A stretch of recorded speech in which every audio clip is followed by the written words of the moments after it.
TNPSC group 4 அந்த related RRB எது இருக்கோ எல்லாத்தையுமே எழுதி கொடுக்கும். ஏதாவது ஒன்று நம்ம கை கொடுக்கும்ல, அதனால அதுக்கு ப்ரிப்பேர் பண்ணிட்டு இருக்கேன். எப்படி இது ஒரு இவ்வளவு பிரச்சனைகள் இவ்வளவு வேரியஸ் ஃபீல்ட் எல்லாம் பார்த்துட்டு கவர்மெண்ட் சர்வீஸ் எக்ஸாம் அப்படிங்கிற மொமெண்ட் எங்க இருந்து வந்தது? உண்மையிலே கலாட்டாவோட தன்னம்பிக்கையில தான் மறுபடியும் நான் முயற்சி எடுத்திருக்கேன். நான் ஏன்னா கலாட்டா அந்த அந்த ஒரு பெரிய இஷ்யூல இருந்து ஐயோ மக்களே தயவு செஞ்சு என்னடா அவன் கலாட்டாக்கு சப்போர்ட் பண்றேன் அப்படின்லாம் நினைக்காதீங்க.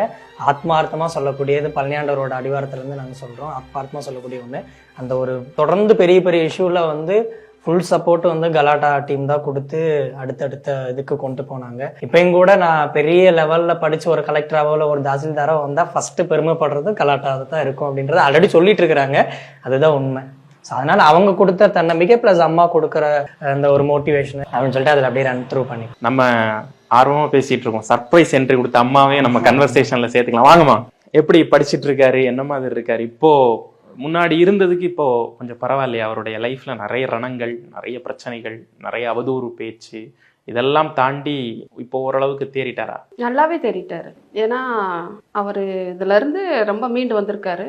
ரொம்ப தெளிவாக இருக்காரு. படிச்சுக்கிட்டு இருக்காரு. எக்ஸாமுக்கெலாம் இது பண்ணிக்கிட்டு இருக்காரு, ப்ரிப்பேர் பண்ணிக்கிட்டு இருக்காரு. அதை தாண்டி அவங்க அப்பா விட்டுட்டு போன கலையவும் கொண்டு வர்றதுக்காக முயற்சி பண்ணிக்கிட்டு இருக்காரு. அவங்க அப்பாவோட இன்ஸ்ட்ருமெண்ட்லாம் நிறையா இருந்துச்சு, அதெல்லாம் கலெக்ட் பண்ணி வச்சுருக்கோம். அவருக்கு அந்த 24 ஹவர்ஸும் இந்த ஒரு 5-6 மாதத்தில் இதுதான் அவருக்கு இது படிப்பு, அதுக்கப்புறம் கலை, இது ரெண்டையுமே பார்த்துக்கிட்டு இருக்காரு. தெளிவாக இருக்கார். இவர் அப்படி இருக்கிறதுனால எங்களுக்கும் கொஞ்சம் மன அழுத்தம் எல்லாமே குறைஞ்சிருச்சு. இருந்துச்சு, ஆனால் இதுலேருந்து கஷ்டப்பட்டு தான் நாங்கள் வெளியில் வந்தோம். தம்பி கொஞ்சம் கொஞ்சமாக முயற்சி பண்ணு, ஒன்றும் அவசரம் இல்லை, மெதுவாக பண்ணு, பொறுமையாக பண்ணு. இது வரைக்கும் தான் அவசரப்பட்டு எல்லாமே நீ பண்ணிட்ட, அதனால் நிறைய இழப்புகளை பார்த்த. இனிமே எடுக்கிற விஷயங்கள் எல்லாமே நீ தெளிவாக எடுத்த அப்படின்னா அது நீண்ட தூரம் போகும்னு நான் நினைக்கிறேன். கண்டிப்பாக அவனை படிக்க வைப்பேன். நான் கலாட்டாவில் வந்து நான் ஒரு சவால் விட்டுட்டு தான் வந்தேன், அவனை ஐஏஎஸ் ஆக்குவேன் அப்படின்னு. அதுக்காக நான் எவ்வளவு நாள் கடைசி வரைக்கும் நான் போராடுவேன். அகோரி கலையரசன் அப்படின்னு சொன்னா கோயம்புத்தூர்ல பேஸ்ல ஒர்க் பண்ணிட்டு இருந்தாரு அப்படிங்கிறது, சொந்த ஒரு தேனிங்கிறது தெரியும். பழனி எதுக்காக பழனி இப்போ பழனி சூஸ் பண்ணது காரணம்? என்னாலதான் நான் பழனி வந்தியா? நான் எப்படி பழனி வந்தேன்னா இவங்க அப்பாவுக்கும் எனக்கும் நடந்த பிரச்சனையில வந்து நான் 2008 இந்த ஊருக்கு நான் வந்துட்டேன். நீங்க தனியா வந்துட்டீங்க?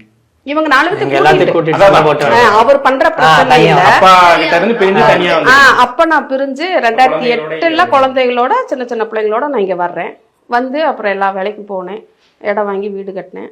அப்புறம் கலைக்கு முன்னாடி தான் 3 பசங்க அப்படின் போது அவங்க எல்லாரையுமே கல்யாணம் பண்ணி வைக்கணும் அப்படின்னு அடுத்தடுத்து பார்த்துக்கிட்டு இருந்தேன். சரி, அவங்களாம் கல்யாணம் பண்ணி வச்சிட்டோம், இவனையாவது நல்லா படிக்க வைப்போம், இவன் அந்த பிள்ளைகளை பொறுப்பாக பார்த்துக்குவேன் நம்ம இல்லாத காலத்துக்குன்னு நினச்சி அதை பண்ணினேன்.